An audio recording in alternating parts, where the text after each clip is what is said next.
Chapter 86। Hotel के कमरे में आर्या ने खिड़की से बाहर एक चिंताग्रस्त भाव से देखा। बाहर से वह भले ही ठीक दिख रही थी, लेकिन उसका दिल उथल पुथल की स्थिति में था। जब उसने अपने दोस्त से ब्रीच प्रोटेक्टर को आजमाने के लिए कहा तो उसने कभी यह कल्पना भी नहीं की थी कि यह सीईओ की नज़र में आ जाएगा। आखिरकार वे सभी अपने काम में व्यस्त थे और नई परियोजनाओं की समीक्षा कर रहे थे, तो उनके पास यह सब करने के लिए इतना खाली समय कैसे था? ज्यादा से ज्यादा उन्हें अंत में वरिष्ठ प्रबंधकों द्वारा जानकारी दी जाती थी। उसे उम्मीद थी कि कोई मैनेजर आएगा और सौदा पक्का करेगा, लेकिन स्टीव में अचानक दिलचस्पी उसकी कल्पना से भी अधिक भयावह थी। ऐसा कोई नहीं था जो व्यापार जगत के अलिखित नियमों को न जानता हो। सिर्फ इसलिए कि आपने इसे बनाया या इसका आविष्कार किया, इसका मतलब यह नहीं है कि यह सिर्फ आपका है और इसका इस्तेमाल सिर्फ आपका ही होना चाहिए। दूसरे लोग इसकी नकल करते हैं, कॉपी करते हैं और यहां तक कि इसके बेहतर संस्करण भी बनाते हैं। एक अग्रणी ब्रांड को हमेशा आगे रहने की जरूरत होती है, लेकिन अक्सर नए प्रोजेक्ट के साथ आना संभव नहीं होता है। इसलिए वे सभी तरह की चालाकी का सहारा लेते हैं और यह क्रूर लड़ाई थी। यदि आपके पास बचाव की शक्ति नहीं है तो आपको कहीं न कहीं दफना दिया जाएगा। आर्या को व्यवसाय के ऐसे पहलू कभी पसंद नहीं थे। यही वजह है कि उसने अपनी कॉरपोरेट नौकरी छोड़कर शिक्षक बनने का फैसला किया, जो काफी शांतिपूर्ण और कम थकाने वाला काम था। और अमन द्वारा मांगी गई कीमत उसके पिछले बॉस के लिए वहन करने लायक नहीं होगी। हाँ, वो सूरी के साथ क्या कर रहा है? मुझे बेचैनी हो रही है। मुझे नहीं पता कि आखिर सूरी को इस गरीब लड़के से इतनी मोहब्बत क्यों हुई। कुछ देर सोचने के बाद उसने फोन करने का निर्णय लिया। नमस्ते। नमस्ते। क्या सब कुछ ठीक चल रहा है या फिर तुम्हें कोई परेशानी आ गई? हाँ, सब ठीक रहा, कोई समस्या नहीं थी, लेकिन सूरी ने कुछ ऐसा किया जिससे मुझे लगा कि वह कोई शरारत कर रही है। शरारत? क्या शरारत? क्या उसने तुम्हें रैंक किया? आर्या की आंखों में अविश्वास की चमक थी। आप जानना चाहते हैं? बस मुझे आने दो, मैं एक फोन नहीं कह सकता। मैं पहुंच रहा हूं। छी। अमन की दहाड़ और चीख सुनकर आर्या की धड़कन रुक गई। अमन, क्या हो रहा है? अमन, वह चिल्लाई, लेकिन उसका स्वागत तेज धमाकों और हार्न के साथ धातुओं के टकराने की आवाज से हुआ। आर्या हैरान भाव से फोन को घूर रही थी। ऐसा लग रहा था कि फोन टूट गया है या कुछ और हो गया है, क्योंकि उसे सिर्फ चीखने चिल्लाने की आवाजें ही सुनाई दे रही थीं, लेकिन वह पहले से ही समझ सकती थी कि उस पल में क्या हुआ था। दुर्घटना। अमन। एक क्षण के लिए उसका दिमाग शून्य हो गया। वह ठीक से सोच पाने में असमर्थ हो गई, लेकिन उसने खुद को थपथपाया ताकि वह चकित न हो जाए। सूरी, वह मदद कर सकती है। Beep beep. फोन की घंटी बजी, लेकिन कॉल रिसीव नहीं हुई, जिससे वह घबरा गई, लेकिन सौभाग्य से जल्द ही कॉल सूरी से कनेक्ट हो गई और आर्या चिल्लाई, सूरी, अमन का एक्सीडेंट हो गया होगा। क्या? दूसरी तरफ से एक आश्चर्य भरी चीख आई। सूरी दुर्घटना स्थल पर उस समय पहुंचे जब आपातकालीन प्रतिक्रिया दल अमन को मलबे से सावधानीपूर्वक बाहर निकाल रहा था। वह जल्दी से वहां पहुंची क्योंकि उस अराजक दृश्य को देखकर उसका दिल तेजी से धड़कने लगा। अमन सर की कैब पूरी तरह से क्षतिग्रस्त थी। चारों ओर चमकती लाइटें और जल्दबाजी वाली आवाजें आ रही थीं। क्या हुआ? क्या वह ठीक है? सूरी ने चिंता से कांपती आवाज में पूछा। पैरामेडिक्स में से एक ने उसकी ओर देखा। उनके चेहरे पर गंभीर भाव थे। वह गंभीर रूप से घायल हो गया है, हम उसे स्थिर कर रहे हैं। सूरी ने भयभीत होकर सुना जब उन्होंने अमन की छोटों टूटी पसलियों, मस्तिष्क में चोट तथा उसके हाथों और पैरों में गंभीर क्षति के बारे में बताया। जब उसने अमन को स्ट्रेचर पर ले जाते देखा तो उसकी आंखों में आंसू आ गए। उसका चेहरा दर्द से विकृत हो गया था। कृपया उसका ख्याल रखना, सूरी ने विनती करते हुए कहा। उसकी आवाज फटी हुई थी। हम जो कुछ भी कर सकते हैं करेंगे, पैरामेडिक ने उसे आश्वासन दिया, इससे पहले कि वे अमन को प्रतीक्षारत एम्बुलेंस में ले जाएं। सूरी वहीं खड़ी रही, स्तब्ध, वाहन को गली में गायब होते हुए देख रही थी। अमन के ठीक होने के लिए मन ही मन प्रार्थना कर रही थी। अमन के गायब होते ही उसकी आंखें तेज हो गईं और उसने चारों ओर देखने का निर्णय लिया, क्योंकि उसे लगा कि कुछ गड़बड़ है। अस्पताल में सूरी बेचैनी से प्रतीक्षा क्षेत्र में घूम रही थी। उसका मन अमन के लिए चिंता से भरा हुआ था। हर बीतता हुआ मिनट अनंत काल की तरह लग रहा था, क्योंकि वह अपने फोन को कसकर पकड़े हुए थी, किसी भी खबर का इंतजार कर रही थी। कुछ ही देर बाद आर्या और मार्था आ गईं।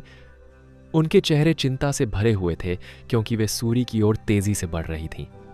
सूरी, क्या हुआ? अमन कहाँ है? आर्या ने पूछा। उसकी आवाज में डर था। वह एक कार दुर्घटना में घायल हो गया था, सूरी ने कांपती आवाज में जवाब दिया। वे अभी भी उसके साथ हैं। मुझे अभी तक कुछ भी पता नहीं है। मार्था ने सूरी को अपनी बाहों में भर लिया और चुपचाप उनका साथ दिया। कुछ ही देर बाद एक थका हुआ डॉक्टर उनके पास आया। उसका चेहरा गंभीर था। क्या आप श्री अमन के परिवार के लिए यहाँ हैं? उन्होंने पूछा। उनका स्वर सहानुभूतिपूर्ण किंतु सतर्क था। नहीं, हम उसके दोस्त हैं, सूरी ने जल्दी से कहा। उसकी आवाज भर्रा गई। डॉक्टर ने गंभीरता से सिर हिलाया। मिस्टर अमन को कई गंभीर चोटें आई हैं। उनके कई फ्रैक्चर हैं, जिसमें हाथ और पैर की पसलियां और हड्डियां भी टूटी हैं। उन्हें सिर में चोट भी लगी है और अंदरूनी रक्तस्राव भी हुआ है, जिस पर हम बारीकी से नजर रख रहे हैं। आर्या ने धीरे से सांस ली। उसका हाथ सदमे में उसके मुंह पर चला गया। मार्था ने सूरी के कंधे को कसकर दबाया। उसकी अपनी आंखों से आंसू बह रहे थे। क्या हम उसे देख सकते हैं? सूरी ने कांपती आवाज में पूछा। अभी नहीं, डॉक्टर ने धीरे से कहा। वह आईसीयू में है और हम उसे स्थिर कर रहे हैं। वह होश में है, लेकिन अभी उसे बेहोशी की हालत में रखा गया है। हम आपको उसकी हालत के बारे में अपडेट देते रहेंगे। सूरी ने सिर हिलाया। उसके विचार अमन के लिए चिंता से भरे हुए थे। आर्या और मार्था ने चिंतित नजरों का आदान प्रदान किया। उनकी परेशानी हवा में साफ झलक रही थी। कृपया उसका अच्छे से ख्याल रखना, आर्या ने परेशानी में फुसफुसाते हुए कहा। हम करेंगे, डॉक्टर ने उन्हें आश्वासन दिया। वह अच्छे हाथों में है। जैसे ही डॉक्टर दूसरे मरीजों को देखने के लिए चले गए, सूरी चिंता से अभिभूत होकर पास की कुर्सी पर बैठ गई। आर्या बेचैनी से इधर उधर घूम रही थी। उसकी भौहें चिंता से सिकुड़ी हुई थीं, जबकि मार्था चुपचाप सूरी के पास खड़ी थी, जो उनके साझा दुख में मौन सांत्वना दे रही थी। हमें उसके लिए मजबूत रहना होगा, सूरी ने दूसरों से ज्यादा खुद से ही कहा। मुझे पूरा विश्वास है कि वह ठीक हो जाएगा। जैसा कि डॉक्टर ने कहा है, फिलहाल वह आपातकालीन स्थिति से बाहर है, मार्था ने कहा। हम करेंगे, आर्या ने दृढ़ता से उत्तर दिया। उसकी आवाज थोड़ी लड़खड़ा रही थी। साथ ही वह यह भी सोच रही थी कि अमन की किस्मत इतनी खराब क्यों थी। ऐसा लग सकता है कि ऐसा नहीं है, लेकिन उन्होंने सूरी को दोषी ठहराया और उनकी सेवानिवृत्ति से शुरुआत की। पिछली बार वह सूरी के साथ उलझ गए थे।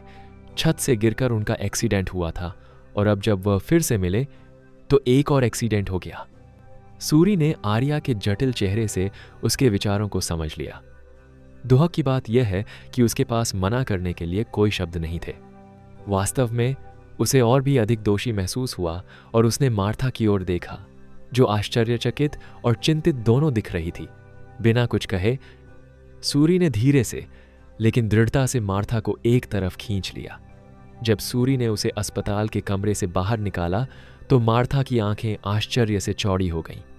आर्या, तुम यहीं रहो और सब कुछ संभालो, सूरी ने निर्देश दिया। उसकी आवाज अपनी उथल पुथल के बावजूद स्थिर थी। मुझे थोड़ी देर के लिए मार्था से बात करनी है। एक त्वरित सिर हिलाकर आर्या ने उन्हें जाते हुए देखा। जैसे ही सूरी मार्था को अस्पताल के गलियारों में ले गई, मार्था की बांह पर उसकी पकड़ आश्वस्त करने वाली थी, फिर भी जरूरी थी। बाहर निकलते ही सूरी रुक गई और मार्था की ओर मुड़ी। उसका चेहरा नरम हो गया। मुझे आपको इसमें घसीटने के लिए खेद है, लेकिन हमें यहां से दूर बात करने की जरूरत है। यह महत्वपूर्ण है। आधी रात को सुनसान 24 घंटे खुले रहने वाले सुविधा स्टोर में फ्लोरोसेंट लाइटें गुनगुना रही थीं। कैशियर ने अपनी थकी हुई आंखें रगड़ी, जागते रहने की कोशिश की, क्योंकि वह देर रात आए 3 ग्राहकों के लिए यंत्रवत रूप से सामान स्कैन कर रहा था। बस ये ही कृपया, एक ग्राहक ने बड़बड़ाते हुए काउंटर पर तरह तरह के स्नैक्स और पेय पदार्थ रखे। कैशियर ने विनम्रता से मुस्कुराते हुए सिर हिलाया। जरूर, यह 290 रुपए होंगे सर। आपका नाम क्या है? ग्राहक ने 500 रुपए का नोट मांगा। अमन, अपना नाम कहते हुए अमन कैश रजिस्टर की ओर बढ़ा, लेकिन तभी माहौल बदल गया। एक ठंडी खामोशी छा गई, जो सिर्फ नोटों की सरसराहट से टूट रही थी। उसकी थकी हुई निगाहें उस आदमी की बर्फीली निगाहों से टकराईं जिसने बंदूक निकाली और सीधे उसके माथे पर निशाना साधा। उसकी आंखों में कुछ ऐसा था जिससे अमन की रीढ़ में सिहरन दौड़ गई। थोड़ा पीछे हटो और चालाकी से काम मत लो और एक हाथ ऊपर उठाओ जबकि दूसरे हाथ से नोट करो। अगर मैंने तुम्हें चेतावनी बटन दबाते हुए देखा तो मैं तुम्हारा सिर फोड़ दूंगा, ठीक है? अमन की आंखें खाली रहीं क्योंकि उसने देखा कि बंदूक सीधे उसकी ओर तान दी गई है। क्या आजकल चोर इतने आधुनिक हो गए हैं? रजिस्टर खाली कर दो, उस आदमी ने धीमी और धमकी भरी आवाज में आदेश दिया। अमन का दिल तेजी से धड़क रहा था, लेकिन डर की जगह एक अजीब सी शांति छा गई थी। वह बंदूक को घूर रहा था, उसके थके हुए दिमाग में विचार घूम रहे थे। क्या होगा अगर गोली चल गई? क्या होगा अगर उसने ट्रिगर खींच दिया? अगर मैं मर भी जाऊं तो क्या फर्क पड़ेगा? मेरी जिंदगी पहले से ही खराब है, इसलिए परेशान क्यों हूं? इस तरह मरना बेहतर है। आखिरकार मैं आत्महत्या नहीं कर सकता। उसके मन में हजारों विचार घूम रहे थे। अरे, वह आदमी अधीरता से फुसफुसा रहा था जबकि उसकी आंखें खाली दुकान के चारों ओर घबराहट से घूम रही थीं। अमन ने अपनी आंखें झपकाईं और बंदूक से नजर हटा ली। कांपते हाथों से उसने कैश रजिस्टर को टटोलना शुरू कर दिया। सिक्कों की धातु की खनक और नोटों की सरसराहट हवा में भर गई। तनावपूर्ण सन्नाटे में हर आवाज और भी बढ़ गई। चलो जल्दी करो, आदमी गुर्राया। उसकी पकड़ बंदूक पर मजबूत होती गई। अमन की उंगलियां फिसल गईं। उसके माथे पर पसीने की बूंदें टपकने लगीं। उसका दिमाग तेजी से दौड़ने लगा और उसने उस तेज धमाके की कल्पना की जिसके बाद भयंकर दर्द हुआ। लेकिन भय और थकावट के बीच उसे एक भयावह एहसास हुआ। उसे सबसे ज्यादा डर बंदूक से नहीं लगा था, बल्कि उसके मन में एक ऐसी शांति थी जो यह सोचकर बैठ गई थी कि अगर ट्रिगर दबाया जाता तो क्या होता। क्या तुम साफ साफ सुन नहीं सकते? पैसे खलाली कर दो, कमीने। तभी दरवाजा फिर से खुला, जिससे सुविधा स्टोर पर छाई भयावह शांति टूट गई। एक घिसी पिटी जैकेट पहने एक आदमी अंदर आया। उसकी आंखें मंद रोशनी वाले हॉल को देख रही थीं। वह रुक गया क्योंकि उसने देखा कि अमन काउंटर के पीछे जम गया था और एक अजनबी ने कैशियर पर बंदूक तान रखी थी। अमन और हमलावर की सांसें गले में अटक गईं क्योंकि नवागंतुक की नजर उस पर पड़ी। एक क्षण के लिए उनकी आंखें मौन बातचीत में बंद हो गईं जो अनकहे सवालों से भरी हुई थीं। नवागंतुक व्यक्ति की अभिव्यक्ति अस्पष्ट थी। उसके चेहरे पर थकान और उदासीनता का मिश्रण था। जो चाहो करो, मुझे परवाह नहीं है, मैं यहां अपने काम के लिए हूं। बेपरवाही से कंधे उचकाते हुए वह आदमी गलियारे से नीचे की ओर चलता रहा। उसके कदमों की आवाज टाइल वाले फर्श पर धीरे धीरे गूंज रही थी। वह अलमारियों को खंगाल रहा था, आराम से सामान चुन रहा था। ऐसा लग रहा था मानो उसे हवा में छाए तनाव की कोई परवाह ही न हो। एक हाथ जैकेट की जेब में और दूसरे हाथ से चीजें देखते हुए वह अपना काम करता रहा। हमलावर की भौहें तन गईं और उसके सिर पर एक मोटी नस उभर आई। वह सोचने लगा कि आखिर हो क्या रहा है। क्या तुम अंधे हो? क्या तुम स्थिति नहीं देख सकते? क्या तुम मरना चाहते हो? उसने अमन पर नजर रखते हुए चिल्लाया। उसकी चीख अंतरिक्ष में गूंजी और उस आदमी के कदम रुक गए। कुछ देर रुकने के बाद वह आदमी अचानक मुड़ा। बिजली की तरह झटके से उसने जैकेट से कुछ खींचकर अपने बाएं हाथ में फेंका और फिर धमाका। एक जोरदार धमाके की आवाज गूंजी जिससे अमन का दिल धड़क उठा। यह इतनी तेज आवाज थी कि एक क्षण के लिए उसे सुनने की शक्ति चली गई और वह स्तब्ध रह गया। और जब वह इस स्थिति से बाहर आया तो उसने देखा कि उसके सामने खड़ा आदमी धड़ाम से जमीन पर गिर रहा है। अगले ही पल खून की एक धार फर्श पर फैल गई। अजीब बात यह है कि इसे देखकर उसे कुछ भी महसूस नहीं हुआ। उस आदमी के प्रति कोई सहानुभूति या दया नहीं जिसने उसे अपने बारे में आश्चर्यचकित कर दिया। क्या उसने अपनी मानवता खो दी है? और क्या वह ऐसी भावनाओं के लिए अयोग्य है? लेकिन फिर भी उसने अपना सिर हिला दिया। वह लड़ने में तो नहीं हिचकिचाता था, लेकिन मारने में हिचकिचाता था। लेकिन उससे भी बढ़कर नए आए आदमी की मौजूदगी ने लोगों का ध्यान खींचा। वह हत्या करने की ऐसी दृढ़ इच्छा शक्ति देखकर अचंभित रह गया।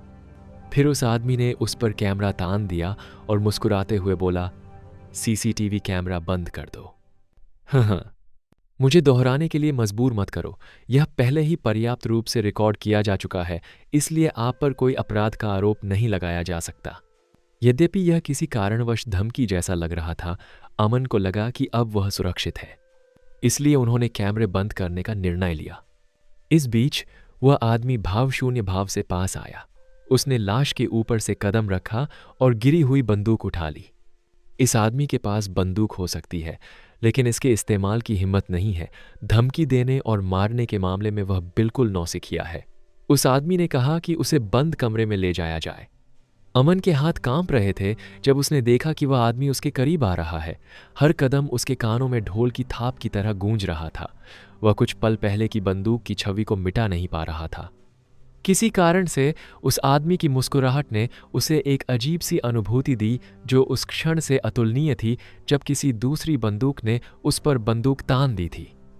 अंततः वह व्यक्ति काउंटर पर पहुंचा और अपनी चुनी हुई वस्तुएं अमन के सामने रख दी।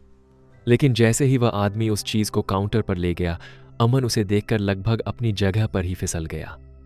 इसमें एक जोड़ी सैनिटरी पैड और कुछ दवाइयां हैं। अमन की आंखें उस आदमी को घूरते हुए चौड़ी हो गईं। क्या तुम चाहते हो कि मैं तुम्हारी आंखों की जांच करूं? उसने उपहास किया। उसकी आवाज में एक ठंडी शांति थी। आतंक के बाद अजनबी के सहज व्यवहार ने अमन के भीतर एक अजीब सी शांति की भावना जगा दी। उस क्षणिक क्षण में खतरे की गूंज के बावजूद दुनिया सामान्य स्थिति में लौटती दिखी। उनकी आंखें एक बार फिर मिल गईं और अमन ने साहस जुटाया। क्या आप कोई गवाह छोड़ने जा रहे हैं? अजनबी ने उसे उदासीनता से देखा। इससे कोई फर्क नहीं पड़ता, मैं निर्दोष लोगों को नहीं मारता। तुम्हारी आंखें जानवर जैसी हैं, आदमी ने टिप्पणी की। लेकिन दुख की बात है कि यह जानवर काफी पालतू और जंजीरों में बंधा हुआ है। इससे तुम्हारा क्या मतलब है? अमन ने घबराते हुए पैकेज पर हाथ फेरते हुए और बिल जोड़ते हुए पूछा। उस आदमी ने शांतिपूर्वक नोट ले लिए और बिना कोई उत्तर दिए चला गया। क्या हम फिर मिलेंगे? अमन पूछे बिना नहीं रह सका। कौन जानता है? उसका उत्तर उदासीन था। यदि आप नहीं चाहते कि वे आपको अनावश्यक रूप से परेशान करें, तो बेहतर होगा कि आप तुरंत पुलिस को फोन करें। अमन ने झिझकते हुए फिर संकोच से पूछा, क्या मैं उद्धारकर्ता का नाम जान सकता हूं? अंततः वह आदमी रुका और जब उसने अमन की ओर देखा तो उसकी आंखों में अनगिनत विचार कौंधने लगे। आधी रात, उसने धीरे से कहा, लेकिन उसके स्वर ने अमन की रीढ़ में सिहरन पैदा कर दी। आप मुझे हमेशा आधी रात को शिकार करते हुए पा सकते हैं। आपके पास एक मौका हो सकता है, क्योंकि मैं इस क्षेत्र में हूं और मेरे नाम के अनुसार यह लियोन है। और हां, अब आपके जागने का समय हो गया है। सेलिना घबराई हुई आगे पीछे घूमने लगी। अमन की दुर्घटना के बारे में सुनने के बाद से ही वह सो नहीं पा रही थी। यह तो बस एक साधारण दौरा था, लेकिन कौन सोच सकता था कि अमन के साथ ऐसा दुर्भाग्य घटित होगा? अंगूठी! उसने कई बार आर्या को फोन किया, लेकिन आर्या ने कोई जवाब नहीं दिया, जिससे वह और भी चिंतित हो गई। अमन की किस्मत इतनी खराब क्यों है? उसने क्या गलत किया कि वह हमेशा ऐसी परिस्थितियों में फंस जाता है? कई बार कॉल करने के बाद आखिरकार आर्या ने जवाब दिया और सेलिना तुरंत चिल्ला पड़ी। तुम फोन क्यों नहीं उठा रहे थे? मैं बिल भरने गया था और अपना फोन साइलेंट कर दिया था। ओह, तो आर्या स्थिति कैसी है? यह अच्छा है, वह बाहर है। अचानक कॉल कट जाने पर सेलिना के चेहरे पर गहरी उदासी छा गई। उसने एक बार फिर फोन करने की कोशिश की, लेकिन पाया कि आर्या का फोन बंद था। लगता है उसकी बैटरी खत्म हो गई है, सेलिना ने खुद से कहा, लेकिन किसी कारण से उसका दिल चिंता से तेजी से धड़कने लगा। इस दौरान अमन के होठों से कराह निकली। उसका पूरा शरीर जल रहा था, जिससे वह कांप रहा था और उसे अपनी आंखें खोलने पर मजबूर होना पड़ रहा था। लेकिन उसने ऐसा करने की कोशिश की, उसकी पलकें उसकी आज्ञा सुनने से इनकार कर रही थीं। सपना? क्या मैं भाई लियोन का सपना देख रहा था? लेकिन मैं कहाँ हूं और ये जगह क्या है? संघर्ष के एक दर्दनाक क्षण के बाद उसने आखिरकार अपनी आंखें खोली।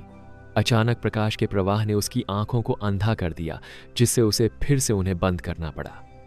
जल्द ही दुर्घटना की याद उसके दिमाग में कौंध गई, जिससे उसके शरीर में सिहरन दौड़ गई। एक क्षण रुकने के बाद उसने फिर से अपनी आंखें खोलीं और उसके सामने एक सफेद दुनिया का धुंधला दृश्य सामने आया। सब कुछ थरथरा रहा था और चक्कर आ रहा था, लेकिन जल्द ही यह थरथराहट गायब हो गई। जब अमन को आखिरकार अपने आस पास का एहसास हुआ तो उसके होठों से एक स्पष्ट भय की चीख निकल गई। ओह, शांत हो जाओ, इतना हैरान होना तुम्हारे लिए अच्छा नहीं है। एक परिचित मध्यम आयु वर्ग के व्यक्ति का चेहरा उसके सामने प्रकट हुआ, जिसके चारों ओर कुछ अन्य व्यक्ति खड़े थे। श्रीमैन स्टीव। मिस्टर अमन, जल्दी करने की कोई जरूरत नहीं है, अपना समय लें। एक बार दवा असर करेगी तो आप जल्द ही होश में आ जाएंगे। दवाई? अमन अपनी आवाज पूरी नहीं बोल पाया क्योंकि उसकी आवाज भारी हो गई थी और ऐसा लग रहा था जैसे उसके गले में आग लग गई हो। जलन और चक्कर आना उससे भी बदतर था जब वह कोमा से उठकर उठा था। जब अमन की दृष्टि आखिरकार ठीक हुई तो उसने अपने शरीर की हालत पर गौर किया। उसके दाहिने हाथ से लेकर पूरे सिर तक कई पट्टियां बंधी हुई थीं और उसके दाहिने पैर पर एक बड़ा प्लास्टर चढ़ा हुआ था। कुछ पल बाद अमन को कुछ गड़बड़ महसूस हुई। उसका पूरा शरीर अचानक ऊर्जा से भर गया। पहले तो उसे सुस्ती महसूस हो रही थी, लेकिन अब अचानक एड्रेनालाइन का स्तर बढ़ गया। उसने अपनी नज़र स्टीव पर गढ़ा दी, जो कुर्सी पर बैठा था और अपने पैर अहंकार से मोड़कर खड़ा था। तुमने मेरे साथ क्या किया? अमन ने पूछा। उसकी भौहें चिंता और भ्रम से सिकुड़ गईं। जब उसने स्टीव की ओर देखा तो उसे स्पष्ट रूप से एक भाव दिखाई दिया जो उसे यह कह रहा था, आश्चर्य, आश्चर्य.मम तरफ कर। स्टीव ने धीरे से सिर हिलाकर जवाब दिया, मानो उसे इस प्रश्न का पहले से अनुमान था। उन्होंने शांतिपूर्वक टिप्पणी की, बहुत जल्दी समझ में आ गया। आप 3.5 दिन से बेहोश हैं। मुझे पता है कि आपको ठीक होने की जरूरत है, लेकिन मेरे पास ज्यादा समय नहीं है, इसलिए मैंने आपको जगाने और काम पूरा करने के लिए दवा दी है। एक बार जब दवा का असर खत्म हो जाएगा तो आप फिर से नींद में चले जाएंगे। स्टीव ने आत्मसंतुष्ट होकर समझाया। अमन का दिल एक आशंका के साथ तेजी से धड़कने लगा। तुम यहां क्यों हो? मिस आर्या कहां है? उसने स्टीव को घूरते हुए तीखी आवाज में पूछा। ओह, शांत हो जाओ अमन, शांत हो जाओ। उत्तेजित होने की कोई जरूरत नहीं है, स्टीव ने मुस्कुराते हुए कहा। उसकी आंखें थोड़ी सिकुड़ गईं। ताली? अचानक उसके हाथों की ताली के साथ उनके चारों ओर खड़े लोगों का समूह अलग हो गया और 2 व्यक्ति दिखाई दिए जो मुंह बंद किए हुए आर्या को पकड़े हुए थे। अमन की आंखें सदमे और चिंता से चौड़ी हो गईं जब उसने उसे अपनी बाधाओं से जूझते देखा। उसका बायां गाल सूजा हुआ था, जिस पर हाथ का स्पष्ट निशान दिख रहा था, और उसके होंठ खून से सने हुए थे, जबकि उसकी आंखें भय से कांप रही थीं। चिंता मत करो, हमने उसे कोई नुकसान नहीं पहुंचाया है, न ही हमारा ऐसा करने का इरादा है। मैंने उसे अभी के लिए चुप करा दिया है, स्टीव ने धीरे से कहा। स्थिति की गंभीरता के बावजूद उसका स्वर लगभग सहज था। अमन के मन में भावनाओं का तूफान उमड़ पड़ा। उसे यह समझने के लिए बहुत ज्यादा बुद्धि की जरूरत नहीं थी कि क्या हो रहा है। अब उसे 99% यकीन हो गया था कि उसके एक्सीडेंट की वजह कोई और नहीं बल्कि स्टीव ही था। क्या आप कानून की अवहेलना कर रहे हैं? क्या आपको लगता है कि जब सबको पता चल जाएगा तो आप सुरक्षित रहेंगे? पियर्स समूह को आपके कार्यों का खामियाजा भुगतना पड़ेगा, अमन ने कहा। उसकी आवाज में क्रोध और अविश्वास झलक रहा था। अमन की बात सुनकर स्टीव जोर से हंस पड़ा। उसकी हंसी में तिरस्कार का भाव भी शामिल था। वह अमन को उपहास भरी निगाहों से देख रहा था। अमन, ओह अमन, मैं इसके अलावा और क्या कह सकता हूं? स्टीव ने कुछ देर रुककर कहा। उसके स्वर में विनम्रता थी। तुम बहुत मूर्ख और भोले हो, है ना? उसने स्पष्ट शब्दों में कहा। अमन के चेहरे पर अविश्वास का भाव उभर आया और उसकी भौहें गहरी सिकुड़ गईं। सुनो और मेरे शब्दों पर ध्यान दो, अमन, स्टीव ने अपनी आवाज में निश्चितता की भावना भरते हुए कहा। इस दुनिया में सरकारें, राजनेता, व्यवसायी और अपराधी सभी एक मशीन के पहिए के अलावा कुछ नहीं है, और उस मशीन को सबसे ज्यादा एक चीज चलाती है, पैसा। पैसा ही सबसे ज्यादा मायने रखता है, और तो हम पैसे बनाने वाले ही कानून बनाने वाले हैं। स्टीव एक क्षण के लिए रुका। उसने अपनी आंखें अमन से मिला लीं और उसके चेहरे पर घृणा का भाव छा गया। इस समय अमन इतना हतप्रभ था कि उसके पास शब्द नहीं थे। क्या आपको लगता है कि राष्ट्रपति और प्रधानमंत्री जनता द्वारा चुने जाते हैं? नहीं, स्टीव ने उपहास किया। वे हमारे द्वारा चुने जाते हैं। आपका प्रधानमंत्री तलवार, महाजन और आमदानियों द्वारा चुना गया कठपुतली मात्र है, लेकिन असली ताकत राजपूतों के पास है। राजपूतों का नाम सुनते ही अमन का पूरा शरीर तनावग्रस्त हो गया, मानो उसे अचानक झटका लगा हो। राजपूतों के बारे में कौन नहीं जानता? राजपूतों की बहादुरी और सम्मान गौरव और वीरता की कहानियों का स्रोत थे।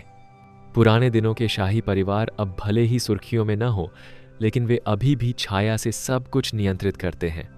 राजशाही कभी भी पूरी तरह से खत्म नहीं हुई, इसने बस अलग अलग रूप अपनाए, लोकतंत्र के मुखौटे के पीछे से तार खींचे। राजतंत्र ही लोकतंत्र का सच्चा सार है, स्टीव ने तीखी मुस्कान के साथ कहा, जिसने अमन और आर्या दोनों को अंदर तक हिला दिया।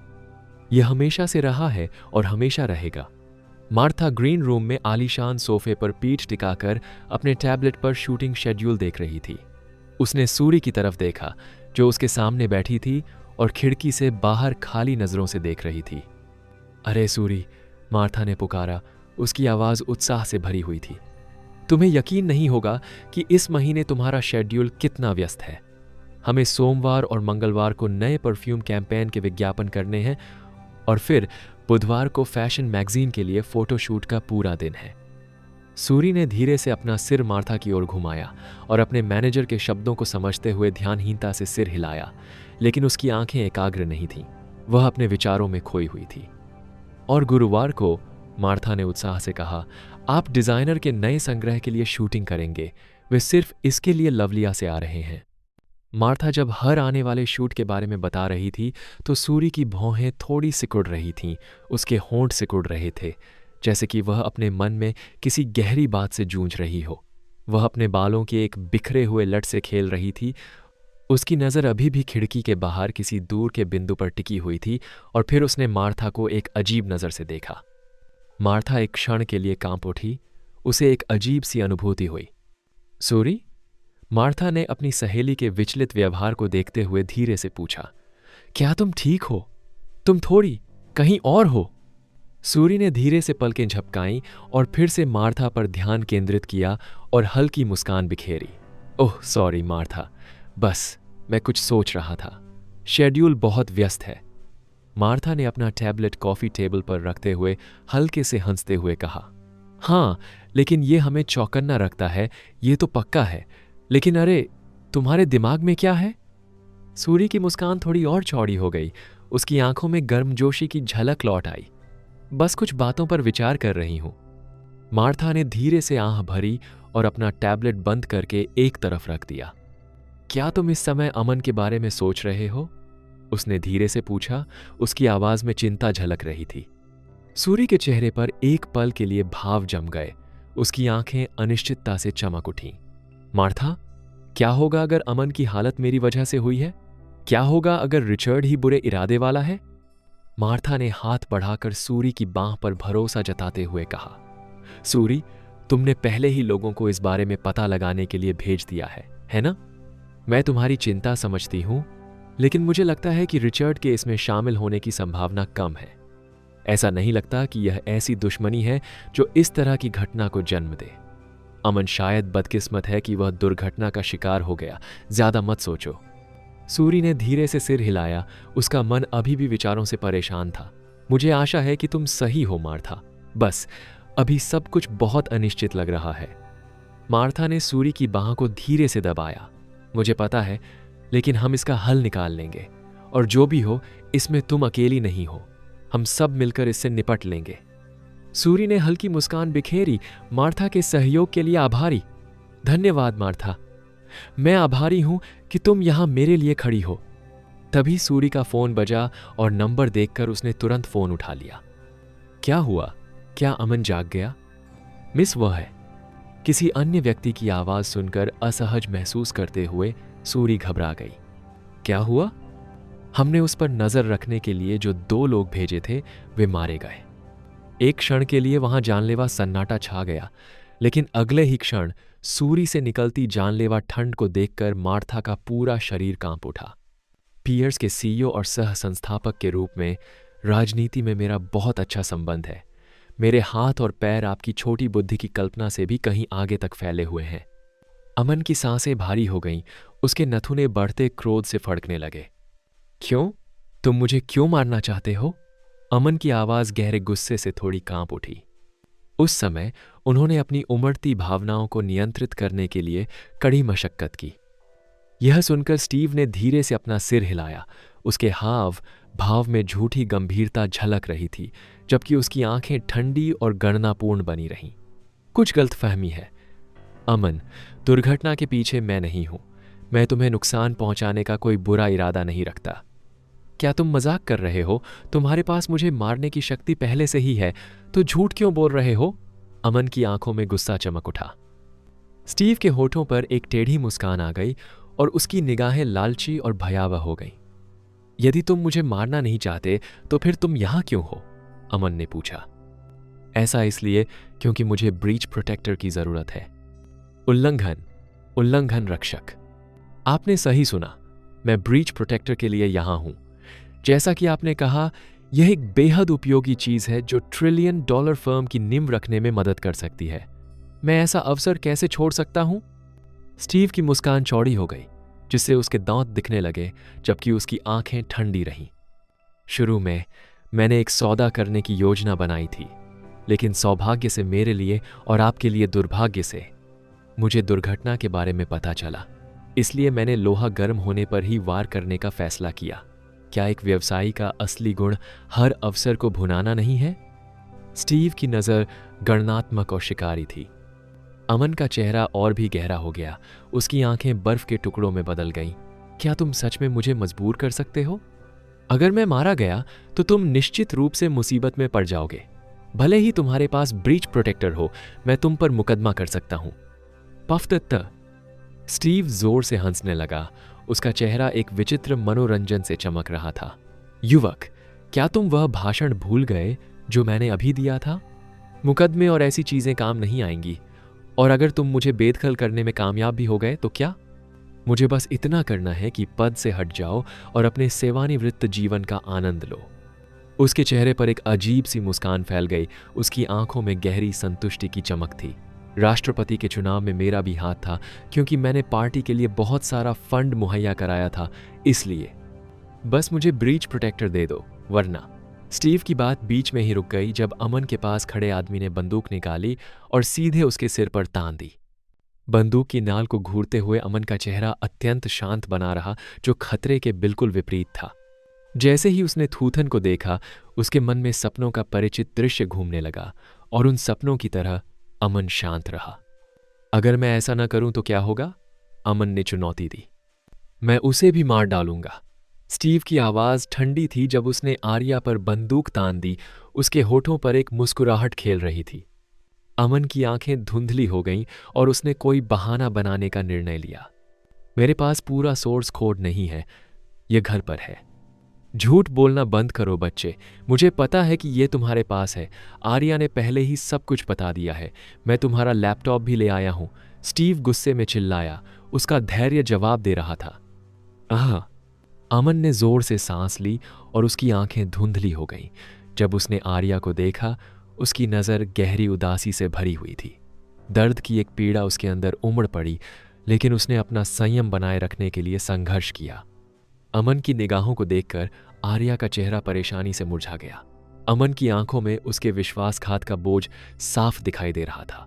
उसे अपने माता पिता की जान से मारने की धमकी दी गई थी, और वह जानती थी कि अगर स्टीव ने ऐसा कहा तो अगली सुबह तक उसके माता पिता मृत पाए जाएंगे। अपने द्वारा महसूस की गई पीड़ा के बावजूद आर्या की इच्छा थी कि उसे इस स्थिति में आने के लिए मजबूर न किया गया होता, और उसने कभी नहीं सोचा कि उसने सही काम किया है। विश्वासघात तो विश्वासघात ही था, चाहे कारण कुछ भी हो, चाहे जो भी हो। आखिरकार उसने अमन के भरोसे को तोड़ दिया था और उसे निराश कर दिया था। इस एहसास ने उसे झकझोर कर रख दिया। लेकिन अमन और उसके माता पिता के बीच फंसी हुई वह केवल अपने माता पिता को ही चुन सकती थी, क्योंकि वे केवल ब्रीच प्रोटेक्टर चाहते थे, अमन की जान नहीं। फिर भी अमन इस विश्वासघात को गहराई से महसूस कर सकता था, और यद्यपि वह पर्दे के पीछे की चालों का अनुमान लगा सकता था, फिर भी उसे भारी निराशा महसूस हुई। बस मुझे कोड दे दो, अन्यथा मैं न केवल उसे बल्कि उसके सभी करीबी लोगों को मार डालूंगा। स्टीव का स्वर धमकी भरा था, उसकी मुस्कान अविचल थी। वह अपने कथित नियंत्रण का आनंद ले रहा था। धमकियां, यह एक ऐसा शब्द था जिससे वह सचमुच दिल से नफरत करता था। चाहे वह अनाथालय में रहने के दौरान हो या जब वह उन क्रूर माता पिता के साथ रहा हो, उसे कई बार धमकियां दी गई थीं। उन कमीनों ने हमेशा तरह तरह की धमकियों से उसके दिल में डर पैदा करने की कोशिश की, लेकिन वह कभी नहीं झुका। हालांकि जिस चीज से उन्हें सबसे अधिक नफरत थी, वह थी दूसरे लोगों की जिंदगी का इस्तेमाल करके ब्लैकमेल किया जाना। माहौल में कई डिग्री की गिरावट देखी गई। अगर आंखें मार सकती तो वह इस कमीने को सचमुच मार डालता, लेकिन अस्त व्यस्त आर्या को देखने के बाद अमन ने अपनी आत्मा की गहराई से आती हुई एक आह के साथ कहा, ऐसी आवाज में जो दिल दहला देने वाली पीड़ा से भरी हुई लग रही थी, ठीक है, मैं सहमत हूं। लगभग सुन्न और बेजान हो चुकी आंखों के साथ अमन ने लैपटॉप में लॉग इन किया। जब वह फाइलों को ध्यान से खोजने में व्यस्त था तो उसका दिमाग खाली हो गया।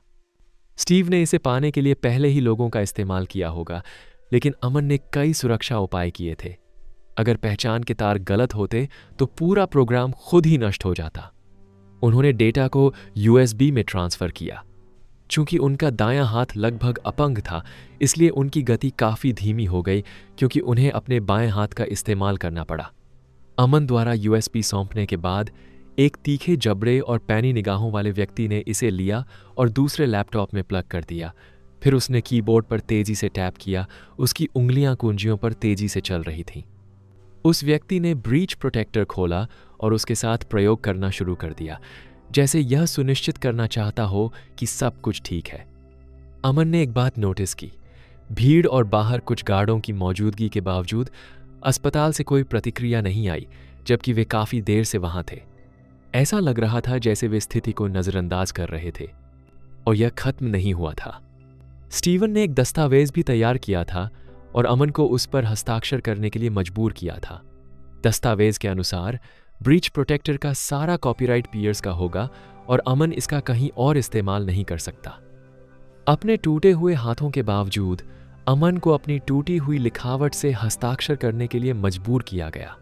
आगे की पुष्टि के लिए उन्होंने उसके अंगूठे का निशान भी लिया। उनकी हरकतों को देखते हुए अमन स्टीव की ओर मुड़ा। उसके चेहरे पर भाव शून्य था, फिर भी उसमें हार मानने का भाव था। अगर मैं मरने के लिए तैयार न होता तो तुम क्या करते?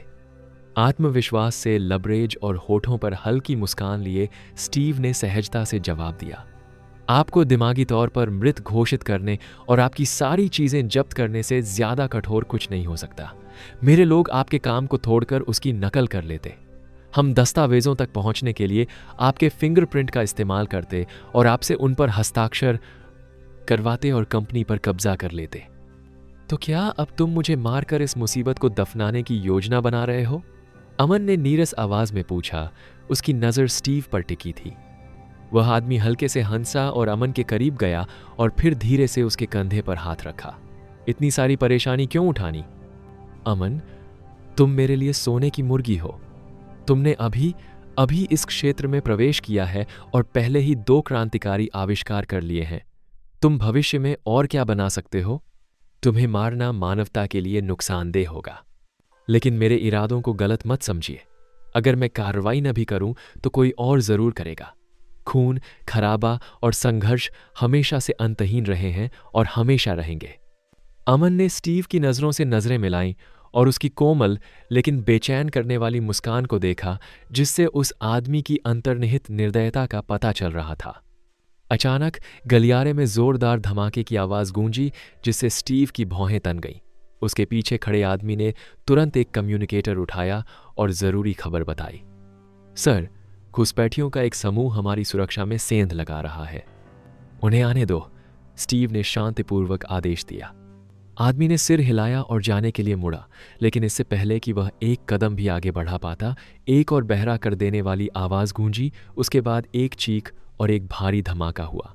आदमी लड़खड़ाता हुआ दरवाजे से वापस आया, खून से लथपथ और सांस के लिए हांफता हुआ। बिखरे बालों और दृढ़ निश्चयी भाव वाली एक महिला कमरे में दाखिल हुई। उसकी एड़ियों की खटखट की आवाज सन्नाटे के बीच फर्श पर गूंज रही थी जब वह कमरे को देख रही थी, जब तक कि उसकी नजर अमन पर नहीं टिक गई। अमन। स्टीव ने नवागंतुक की ओर मुंह किया, फिर हल्के आश्चर्य से अमन की ओर देखा। मुझे नहीं पता था कि तुम दोनों इतने करीब से परिचित हो, स्टीव ने सहजता से टिप्पणी की। निश्चिंत रहो मिस सूरी, मैंने उसे कोई नुकसान नहीं पहुंचाया है। तुम, सूरी ने तेजी से कहा। उसकी आंखें सिकुड़ गईं क्योंकि वह दृश्य देख रही थी। फिर उसकी नजर आर्या पर गई। आर्या के चेहरे पर अपराध बोध और हताशा का भाव था। वह उन बंधनों से संघर्ष कर रही थी जो उसे जकड़े हुए थे। मिस आर्या को जाने दो, उसने ठंडे स्वर में मांग की। स्टीव ने तुरंत उन दोनों व्यक्तियों को संकेत दिया। हां सर। दोनों व्यक्तियों ने सहमति में सिर हिलाया और आर्या को छोड़ दिया, जो मुंह से गैग हटाए जाने पर सांस लेने के लिए हाँफने लगी। आर्या ने आंसू भरी आंखों से अमन को देखा, पश्चाताप और पीड़ा से अभिभूत। अमन, मुझे माफ कर दो, कृपया मुझे माफ कर दो, वे मेरे माता पिता को मार देते। इससे पहले कि वह अपनी बात पूरी कर पाती, उसके गालों पर अनियंत्रित रूप से आंसू बहने लगे। सर, काम हो गया, सब कुछ सुरक्षित है, स्टीव के एक आदमी ने बताया। बहुत बढ़िया, चलो चलते हैं। स्टीव ने सिर हिलाया और जाने के लिए मुड़ा, लेकिन इससे पहले कि वह एक कदम भी उठा पाता, सूरी चौंका देने वाली गति से आगे बढ़ी। उसका पैर हवा में धुंधला हो गया और स्टीव को जोरदार झटका लगा, जिससे वह दीवार से जा टकराया।